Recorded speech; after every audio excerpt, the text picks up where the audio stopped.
Hello everyone, welcome to the Guruji channel.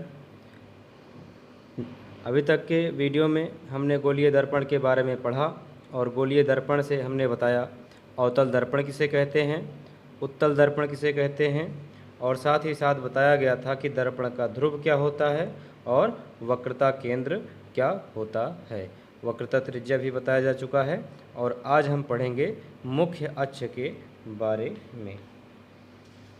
इसके पहले आप लोगों को जानकारी है कि एक गोलीय दर्पण होता है। सबसे पहले एक गोलीय दर्पण होता है जिसका परावर्तक पृष्ठ बनाते हैं, जिसे कहते हैं कि पेंट किया गया है या बाहर से पॉलिश किया गया है।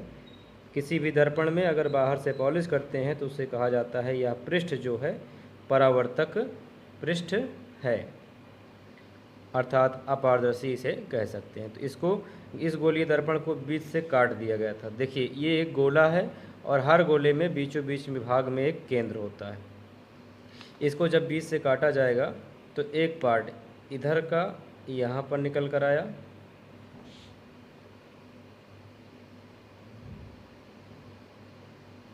और दूसरा पार्ट ये इधर यहाँ निकल कर आएगा। कुछ ऐसा बनाया गया था।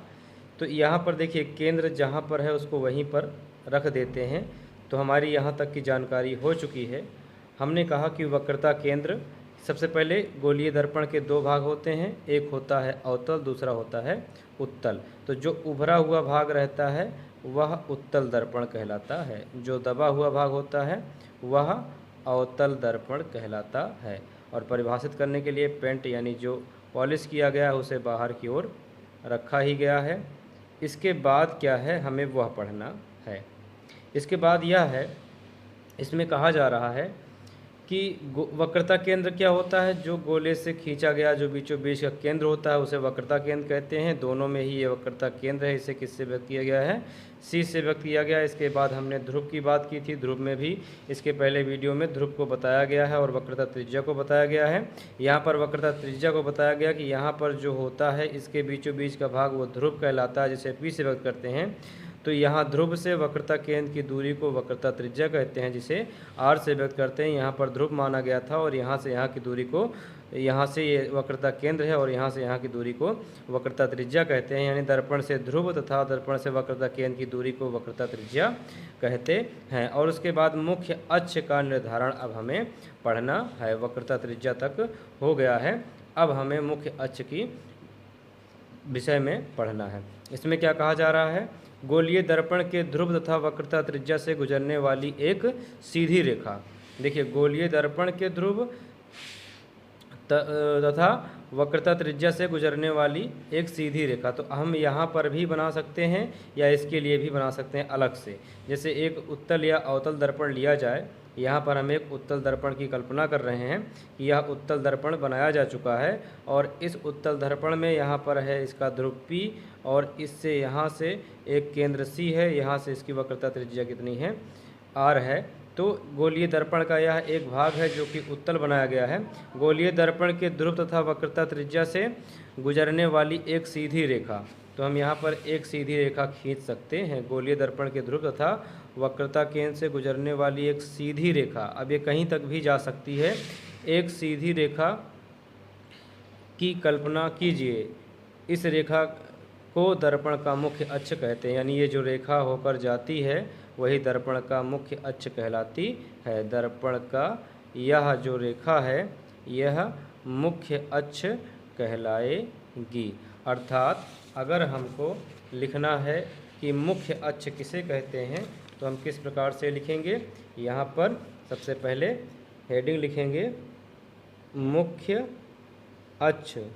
और हमने कहा या हमें जानकारी है कि मुख्य अक्ष क्या होता है, दर्पण के ध्रुव तथा वक्रता त्रिज्या से गुजरने वाली एक सीधी रेखा को मुख्य अक्ष कहते हैं। तो यहाँ पर सबसे पहले एक गोलीय दर्पण ही बना लीजिए, सबसे अच्छा रहेगा। इसमें अवतल और उत्तल दोनों ही हो जाएगा। ये देखिए, ये गोलीय दर्पण है, ये गोलीय दर्पण का केंद्र है जिसे C कहेंगे। अगर हम इधर जाएंगे तो भी वक्रता त्रिज्या मिलेगी, इधर जाएंगे तो भी वक्रता त्रिज्या मिलेगी। अगर हम कह रहे हैं यहाँ पर इसका क्या होता है, जो ये पृष्ठ होता है इसके बीचों बीच में ये यहाँ पर क्या होता है, ध्रुव होता है, यहाँ पर भी क्या है, ध्रुव है। तो अगर इसके बीचों बीच से एक रेखा लेकर के जाएंगे तो यही रेखा क्या कहलाती है, सीधी रेखा मुख्य अक्ष कहलाती है। अगर इसको हम अवतल के लिए बनाना चाहें तो अवतल के लिए बना लेंगे। वैसे इसमें ज़्यादा से समझ में आएगा गोलीय दर्पण के भाग से, क्योंकि गोलीय दर्पण में दो ध्रुव मिल जा रहे हैं तो इसको हटा ही देते हैं। यहाँ पर देखिए हमारी जानकारी है कि एक उत्तल पृष्ठ होता है और इसके बीचों बीच में एक ध्रुव P होता है। यहाँ से कुछ दूरी पर गोले के भाग से वक्रता केंद्र होता है। वक्रता केंद्र से और ध्रुव P की दूरी को वक्रता त्रिज्या कहते हैं। और अब हम पढ़ने चल रहे हैं मुख्य अक्ष। मुख्य अक्ष में क्या है कि दर्पण के ध्रुव या गोलीय दर्पण न कहिए, केवल एक दर्पण है, या तो उत्तल या अवतल, दोनों में से कोई एक बना सकते हैं। तो दर्पण के ध्रुव तथा वक्रता केंद्र के द्वारा खींची गई एक सीधी रेखा को क्या है, दर्पण के ध्रुव P तथा वक्रता केंद्र C, दर्पण के ध्रुव P तथा वक्रता केंद्र C के द्वारा खींची गई सीधी रेखा को दर्पण का मुख्य अक्ष कहते हैं। वेरी सिंपल, केवल फिगर के माध्यम से ही आप लिख सकते हैं। क्या लिखेंगे, यहाँ पर लिखेंगे दर्पण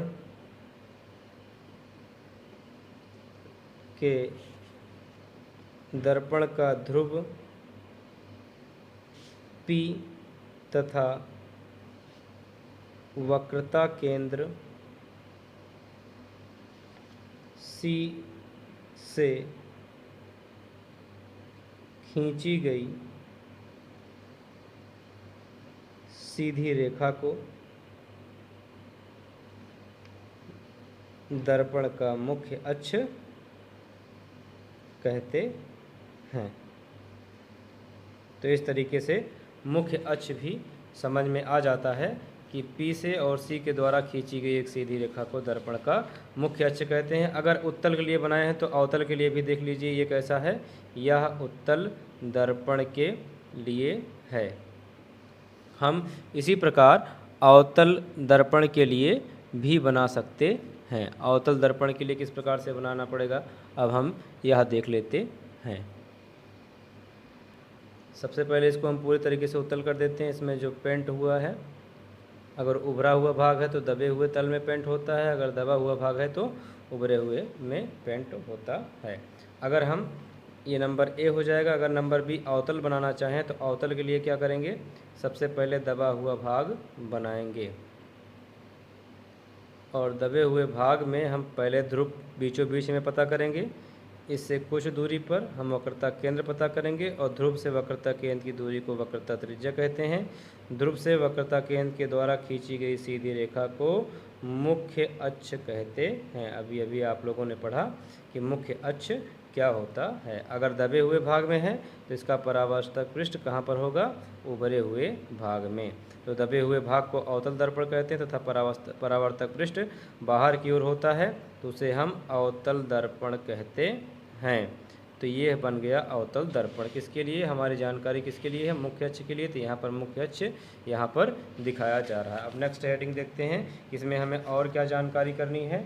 मुख्य अक्ष के पश्चात हम आते हैं इन दोनों फिगरों पर और इन दोनों फिगरों को हमें क्या क्या बताना है यह देखना है। ये फिगर दोनों बनाइए, समझिए। अभी हम इसको किस प्रकार से लिखना है और कैसे लिखना है ये बताएंगे।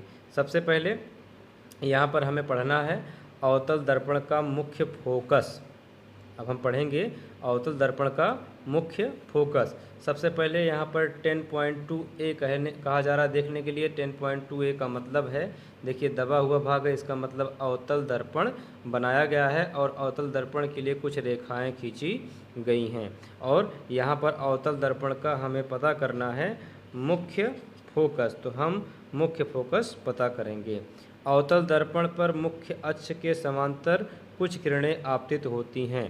परावर्तित किरणों का प्रेक्षण कीजिए। वे सभी दर्पण के मुख्य अक्ष के एक बिंदु पर मिल रही हैं, प्रतिच्छेदी हैं। प्रतिच्छेदी मतलब आपस में एक जगह पर मिलती हैं या कटती हैं। देखिए ये सभी रेखाएं आपस में एक जगह पर मिल रही हैं, प्रतिच्छेदी हैं अर्थात काट रही हैं। तो यह बिंदु अवतल दर्पण का मुख्य फोकस कहलाता है। तो इसके लिए सबसे पहले हम हेडिंग लिखते हैं अवतल दर्पण का मुख्य फोकस। यहाँ पर लिखेंगे अगले हेडिंग अवतल दर्पण का मुख्य फोकस, और बहुत ही सरल भाषा में इसमें बताया गया है। सबसे पहले क्या है, अवतल दर्पण। तो सबसे पहले सभी लोग बनाएंगे अवतल दर्पण। तो यहाँ पर अवतल दर्पण किसे कहते हैं, गोलीय दर्पण के दबे हुए भाग को अवतल दर्पण कहते हैं तथा परावर्तक पृष्ठ बाहर की ओर होता है। यह बन गया अवतल दर्पण। हमारी जानकारी है कि दर्पण के बीचों बीच में होता है ध्रुव, और ध्रुव से कुछ दूरी पर यानी जितने में गोले का केंद्र रहेगा वहाँ पर होती है इसकी वक्रता केंद्र, जिसे C से व्यक्त करते हैं। और इसके बाद यहाँ से यहाँ तक की दूरी होती है R, जिसे वक्रता त्रिज्या कहते हैं। तो अभी वक्रता त्रिज्या को नहीं दिखाना है। अब अगर मुख्य अक्ष की बात करें तो हमारी जानकारी है कि मुख्य अक्ष क्या होता है, दर्पण के ध्रुव तथा वक्रता केंद्र के द्वारा खींची गई सीधी रेखा को मुख्य अक्ष कहते हैं। तो मुख्य अक्ष पर यहाँ पर एक लाइन खींच ली गई है और हमें कई लाइनें इसमें खींचना है, तो हमें पता चले कि यह किस प्रकार से बनाया गया। देखिए बहुत ही ध्यानपूर्वक इसमें देखिए, कह रहे हैं कि अवतल दर्पण पर मुख्य अक्ष के समांतर हमने सबसे पहले मुख्य अक्ष खींच लिया है, और इसके समांतर यानी इसी के बराबर मुख्य अक्ष के समांतर कुछ किरणें आपतित हो रही हैं। यानी से यहाँ से क्या करते हैं, यह मुख्य अक्ष है तो इसके समांतर कुछ किरणों को हम आपतित कराते हैं। देखिए ये यहाँ से यहाँ तक का मतलब है कि इसके समांतर किरणें आपतित कराई जा रही हैं। समांतर का मतलब है एकदम समान रेखा होनी चाहिए। ऐसा लग रहा है कि प्रकाश की किरणें यहाँ से सीधे सीधे हो करके ये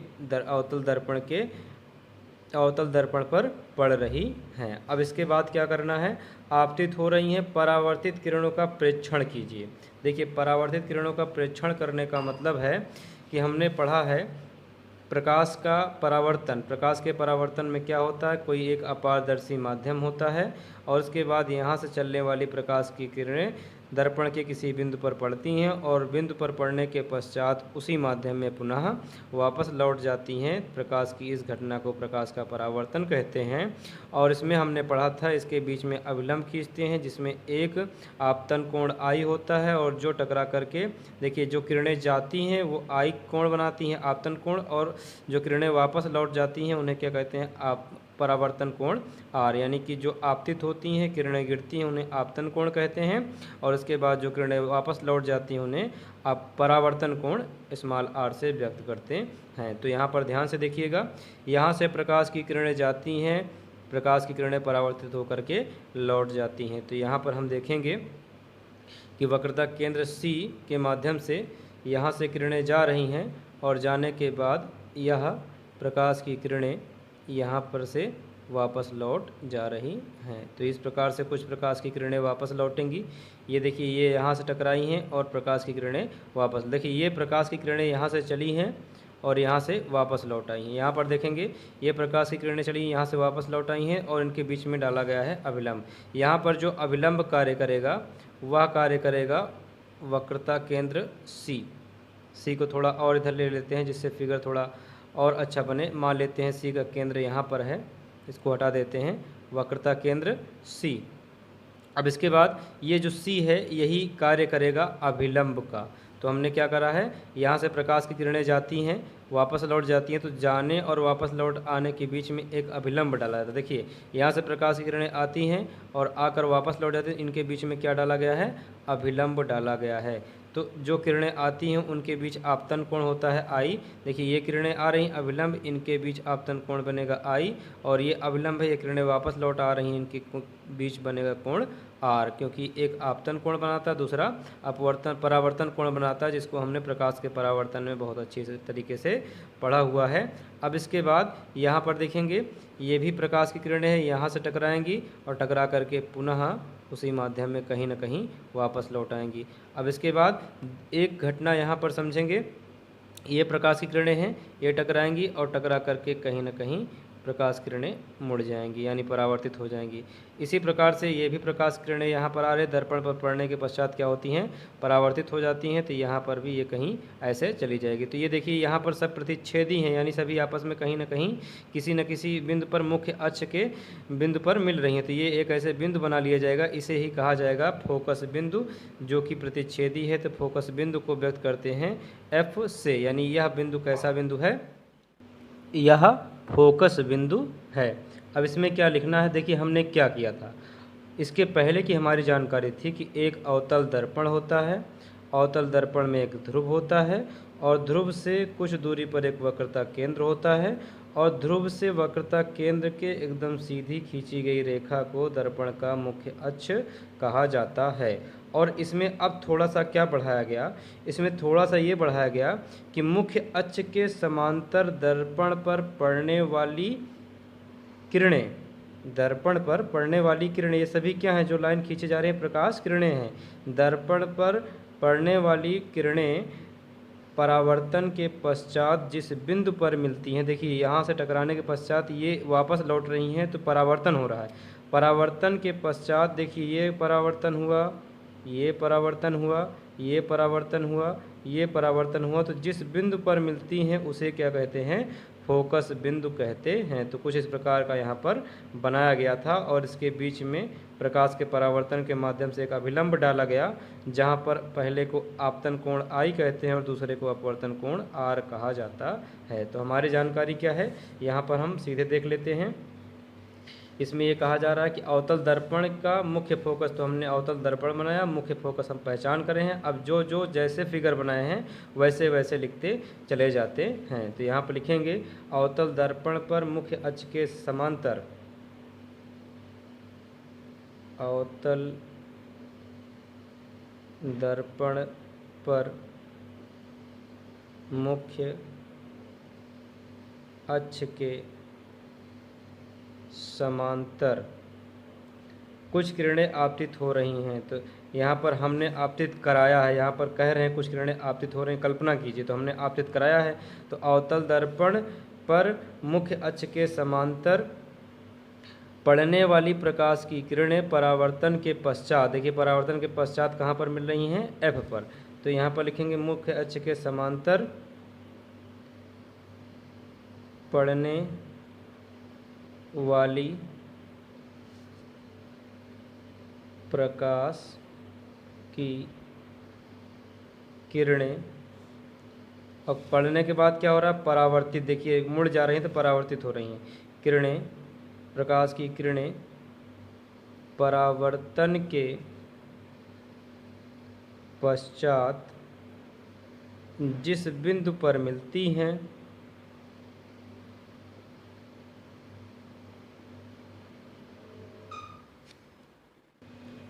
अवतल दर्पण का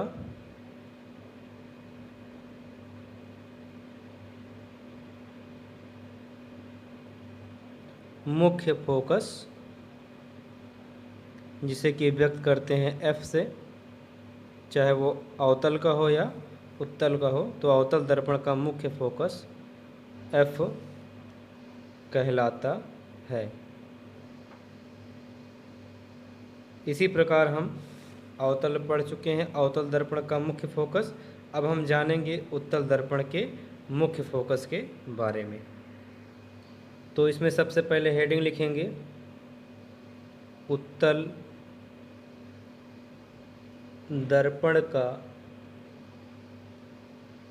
मुख्य फोकस। तो सबसे पहले हमें यहाँ पर यह देखना होगा कि कौन सा दर्पण लिया गया है, उत्तल दर्पण, जिसका फिगर यहाँ पर दिखाया गया है। सबसे पहले अवतल का था और अब यह उत्तल का है। कैसे पहचानेगा उत्तल का है, क्योंकि उभरा हुआ भाग रहता है तो उत्तल दर्पण रहता है, परावर्तक पृष्ठ दबे हुए भाग में। तो ये दबा हुआ भाग है, इसमें परावर्तक पृष्ठ यानी कि जो पॉलिश किया गया है दबे हुए भाग में किया गया है। तो सबसे पहले हम उत्तल दर्पण को एक बार पढ़ लेते हैं, उसके बाद समझाते हैं कि किस प्रकार से इसको लिखना है। जैसे अवतल दर्पण में किया गया वैसे ही उत्तल दर्पण में करना है, ज़्यादा कुछ नहीं है। अवतल दर्पण में क्या किया गया था, सबसे पहले अवतल दर्पण बना करके, मुख्य अक्ष बना करके इसके समांतर किरणों को आपतित कराया गया। तो आपतित करने के बाद किरणें परावर्तन के पश्चात जिस बिंदु पर मिली उसे ही फोकस बिंदु कहा गया। इसमें ही सबसे पहले क्या बनाएंगे, एक उत्तल दर्पण बनाएंगे। उत्तल दर्पण के बाद इसके बीचों बीच में एक ध्रुव होता है जिससे कुछ दूरी पर वक्रता केंद्र होता है, जिसे कि इधर इस साइड में बनाया गया वक्रता केंद्र, और इसी के सीधो सीध में एक लाइन खींच दी जाती है, इधर की ओर खींची गई है। दर्पण के वस्तु हमेशा, जैसे कोई वस्तु है, जो प्रकाश की किरणें होती हैं, इन्हें वस्तु का नाम दिया जाता है। तो वस्तु को हमेशा, चाहे अवतल हो या उत्तल हो, हमेशा वस्तु के बाईं ओर ही रखा जाएगा। तो ये जो प्रकाश की किरणें हैं यह वस्तु का कार्य करेंगी, तो हमेशा चाहे उत्तल रहे या अवतल रहे, इसे बाईं ओर ही से ही आपतित कराना पड़ता है। तो सबसे पहले मुख्य अक्ष बनाया गया, और मुख्य अक्ष के बाद मुख्य अक्ष के समांतर, जैसे इसमें मुख्य अक्ष इसको कहा गया था, और इसके समांतर उसके इसी के बराबर बराबर लाइनें प्रकाश की किरणों को खींचा गया। इसमें भी वैसे करेंगे। सबसे पहले एक दर्पण लिया गया जिसका नाम M और N रखा गया, जिसके बीचों बीच में एक ध्रुव है, इससे कुछ दूरी पर इसका वक्रता केंद्र C है, और हमें पहचान करनी है कि F कहाँ मिलेगा, फोकस बिंदु। तो हम फोकस बिंदु यहाँ पर जानकारी प्राप्त कर चुके हैं कि परावर्तन के पश्चात प्रकाश की किरणें जिस बिंदु पर मिलती हैं या प्रतिच्छेद करती हैं वही फोकस F कहलाता है। तो यह मुख्य अक्ष है, और यह प्रकाश की किरणें इसके अक्ष के समांतर हैं, ये समांतर हैं।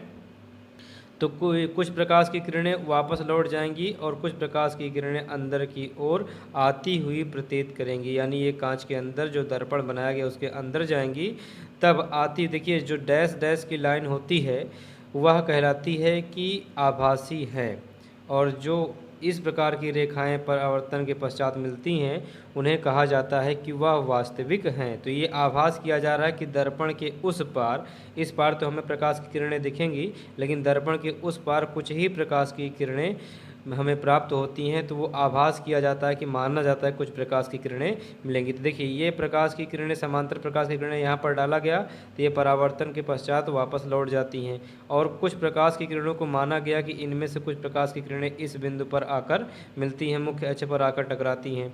ठीक उसी प्रकार से यहाँ पर प्रकाश की किरणों को डाला गया, तो ये परावर्तित किरणें वापस लौट गई, तो ये प्रकाश के परावर्तन को बता रहे हैं। कुछ प्रकाश की किरणों को माना गया कि ये किसी बिंदु पर आकर के मिलती हैं या आती हुई प्रतीत होती हैं। यहाँ से फिर मुख्य अक्ष के, और यहाँ पर देखिए मुख्य अक्ष के समांतर देखें, मुख्य अक्ष पर देख रहे हैं, तो प्रकाश की किरणें जिस मार्ग से जाती हैं उसी मार्ग से वापस लौट जाती हैं। बहुत अच्छी घटना है, इसे याद रखना है कि प्रकाश की किरणें अगर मुख्य अक्ष से होकर जाती हैं तो जिस मार्ग से जाती हैं उसी मार्ग से वापस लौट जाती हैं। यहाँ पर देखेंगे, यहाँ पर प्रकाश का परावर्तन हो रहा है, प्रकाश की किरणें वापस लौट जा रही हैं। कुछ प्रकाश की किरणें फोकस बिंदु, यानी अब इसका नाम फोकस बिंदु हो जाएगा क्योंकि कई रेखाएं यहाँ पर आभासी यानी कि आती हुई प्रतीत हो रही हैं, तो इस प्रकार के बिंदु को हम फोकस बिंदु कहेंगे। तो यहाँ पर हमें फोकस बिंदु किस प्रकार से मिल रहा है, परावर्तन के पश्चात कुछ प्रकाश की किरणें मुख्य अक्ष पर आती हुई प्रतीत होती है, आती नहीं है, आती हुई प्रतीत होती हैं। जो आती हुई प्रतीत होने वाली किरणें हैं उन्हें डैश डैश करके दिखाया गया है, यानी ये वास्तव में है नहीं, लेकिन माना गया है कि यह यहाँ पर आकर मिलेंगी, तो इसके मध्य बिंदु पर हमें फोकस बिंदु मिलेगा। तो हमारे पास एक जानकारी यह हुई कि अगर अवतल दर्पण होता है तो इसमें जो प्रतिबिंब बनता है, अभी प्रतिबिंब इसके आगे पढ़ना है, वो वास्तविक बनता है, और जो उत्तल होता है उसमें आभासी बनता है, क्योंकि यह आभासी यानी प्रतीत होता है कि हमें यहाँ पर प्रकाश की किरणें मिलेंगी। तो सबसे पहले हम क्या करेंगे, उत्तल दर्पण का मुख्य फोकस की पहचान करनी है। तो सबसे पहले हम उत्तल दर्पण को परिभाषित करेंगे। मान लेते हैं कि एक यह उत्तल दर्पण है। उत्तल दर्पण किसे कहते हैं, गोलीय दर्पण के उभरे हुए भाग को उत्तल दर्पण कहते हैं, तथा दबे हुए भाग में कलई यानी कि पॉलिश लगी होती है। तो ये हो गया इसका दबा हुआ भाग, जिसमें हम पॉलिश, इस तरीके की रेखाओं को कहा जाता है पॉलिश, तो ये पॉलिश लगा दिया गया। इस दर्पण का नाम रखा गया कि यहाँ से लेकर यहाँ तक एक दर्पण है जिसका नाम है MN। दर्पण के बीचों बीच भाग में एक केंद्र बनाया जाता है जिसे दर्पण का ध्रुव कहा जाता है और ध्रुव को व्यक्त करते हैं P से। तो दर्पण यानी जो गोला का आकार है इस तरफ झुका हुआ है, तो इससे यानी जैसे गोला बनाया जाए तो गोले के बीचों बीच में एक केंद्र होता है, तो उससे यहाँ तक की दूरी पर हम मानेंगे कि यहाँ पर इसका क्या माना गया है, इसका केंद्र C है। और दर्पण के ध्रुव से वक्रता केंद्र की दूरी को क्या कहते हैं, दर्पण के ध्रुव तथा वक्रता केंद्र की दूरी को हम कहते हैं वक्रता त्रिज्या। यानी यहाँ से यहाँ की दूरी अगर देखी जाए तो यहाँ से यहाँ की दूरी को क्या कहा जाएगा, r कहा जाएगा, क्योंकि वक्रता त्रिज्या को r से व्यक्त किया जाता है। तो हमारा उद्देश्य है कि दर्पण का मुख्य अक्ष प्राप्त करना। तो सबसे पहले मुख्य अक्ष किस प्रकार से होता है या मुख्य अक्ष किसे कहते हैं, दर्पण के ध्रुव तथा वक्रता केंद्र के सीधे में खींची गई लाइन को या खींची गई रेखा को हम मुख्य अक्ष कहते हैं। अब यह मुख्य अक्ष पर एक वस्तु रखी जाएगी जिसे AB का नाम दिया जाता है। यह एक वस्तु रखी जाएगी यहाँ पर जिसे कहा जाएगा कि यह एक वस्तु है जिसे प्रकाश की किरणें कहते हैं। तो जो प्रकाश की किरणें हैं उनकी लंबाई थोड़ा और कर देंगे, जितना बड़ा दर्पण रहे उतना बनाएंगे। ये है वस्तु के लिए, तो इसका नाम है जो प्रकाश की किरणें जाएंगी A से B। यह वस्तु जो है अनंत पर है। हमें क्या करना है, मुख्य अक्ष के समांतर प्रकाश की किरणों को लेना है। तो यह मुख्य अक्ष है और प्रकाश की किरणें जहाँ से जाएंगी उसी मार्ग से वापस लौट आएंगी। हमने अभी बताया कि मुख्य अक्ष की यह घटना होती है।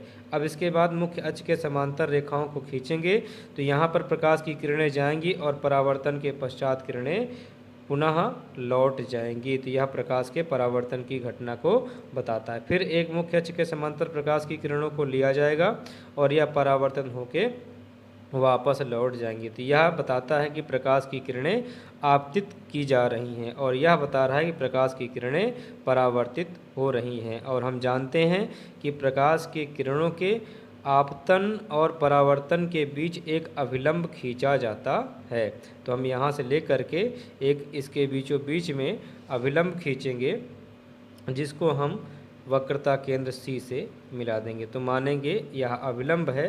तो हमने बताया अभिलंब और यह किरणें आ रही हैं, आपतित किरणों के बीच एक आपतन कोण बनता है जिसे I कहते हैं, और अभिलंब तथा ये किरणें परावर्तित हो रही हैं, परावर्तन के बीच एक कोण बनता है जिसे स्मॉल r से व्यक्त करते हैं। इसके बाद हम क्या करेंगे, इसके और मुख्य अक्ष के समांतर प्रकाश की किरणें बनाएंगे। यहाँ से प्रकाश की किरणें ये देखिए आपतित कराई जा रही हैं और यह किरणें वापस लौट जा रही हैं, यानी प्रकाश का परावर्तन यहाँ पर हो रहा है। फिर और कुछ प्रकाश की किरणें ली जाएंगी। यह भी देखा जाए तो यहाँ पर भी प्रकाश की किरणें आपतित कराई जा रही हैं और उत्तल दर्पण पर पड़ने के पश्चात अधिकांशतः प्रकाश की किरणें लौट जाती हैं, जिन्हें कहा जाएगा कि यह प्रकाश का परावर्तन कर रही हैं। अब इसमें क्या कहा जा रहा है, माना जा रहा है कि जो परावर्तित हुई किरणें हैं इनमें से कुछ किरणें दर्पण को पार कर करके कहीं न कहीं मुख्य अक्ष के किसी बिंदु पर मिलती हुई प्रतीत होती हैं। देखिए ये देखिए प्रकाश की किरणें आ रही हैं और यहाँ से परावर्तित हो जा रही हैं। तो मान लेते हैं कुछ किरणें इसके अंतर्गत आती हुई प्रतीत होती हैं। इसी प्रकार से देखिए ये प्रकाश की किरणें हैं, वापस लौट जा रही हैं, परावर्तित हो रही हैं, और मान लेते हैं कुछ किरणें इसके उस पार जा रही हैं। तो जो उस पार जाती हैं उसे अपवर्तन कहते हैं। अभी सिर्फ जानिए कि इस प्रकार से यहाँ पर प्रकाश की किरणें मिलती हुई प्रतीत हो रही हैं। तो जहाँ पर किरणें मिलती हुई, जिस बिंदु पर मिलती हुई किरणें प्रतीत होती हैं उन्हें कहा जाता है फोकस बिंदु, जिसे F से व्यक्त किया जाता है। तो इस तरीके से हमने उत्तल दर्पण का नामांकित चित्र बना दिया। अब देखते हैं कि उत्तल दर्पण किस प्रकार से होता है। अब यहाँ पर क्या है कि इसमें सिर्फ और सिर्फ इतना बताना है कि इसमें परावर्तित हुई किरणें मिलती हुई प्रतीत होती हैं या आती हुई जिस बिंदु पर प्रतीत होती हैं उसे ही क्या कहते हैं, फोकस बिंदु कहते हैं। तो इसी फिगर के माध्यम से हम यहाँ पर लिखते हैं कि क्या लिखना पड़ेगा उत्तल दर्पण के मुख्य फोकस में। तो सबसे पहले उत्तल दर्पण में क्या किया गया है, मुख्य अक्ष के समांतर किरणों को आपतित कराया गया है। तो यहाँ लिखेंगे जब उत्तल दर्पण में मुख्य अक्ष के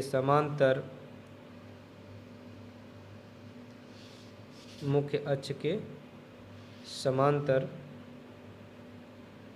प्रकाश किरणें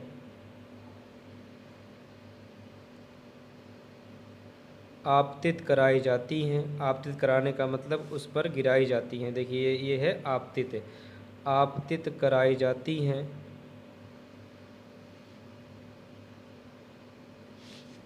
तो प्रकाश की किरणें, देखिए प्रकाश की किरणें क्या हो रही हैं, परावर्तित हो रही हैं, परावर्तित होती हैं। और परावर्तित होने के बाद क्या हो रहा है कि ये किरणें मिलती हुई प्रतीत होती हैं। परावर्तन के पश्चात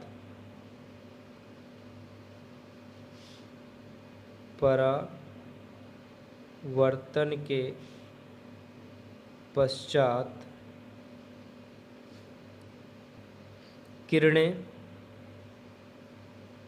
देखिए किरणें क्या हो रही है, मुख्य अक्ष के एक बिंदु पर आती हुई प्रतीत होती हैं, क्योंकि ये आभासी हैं तो प्रतीत हो रही हैं। तो किरणें मुख्य अक्ष पर आती हुई प्रतीत होती हैं। देखिए ये आती हुई सभी प्रतीत हो रही हैं, जिसे उत्तल दर्पण का मुख्य फोकस कहते हैं। तो इस तरीके से कंप्लीट होता है उत्तल दर्पण का मुख्य फोकस। और इसके बाद हम जानेंगे द्वारक के विषय में और भी फोकस दूरी के विषय में और भी आगे हेडिंग पढ़ेंगे।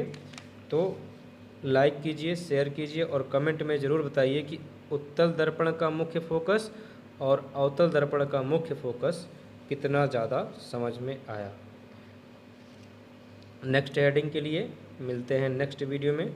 तब तक पढ़ते रहिए, रिवाइज करते रहिए। Thanks for watching the video.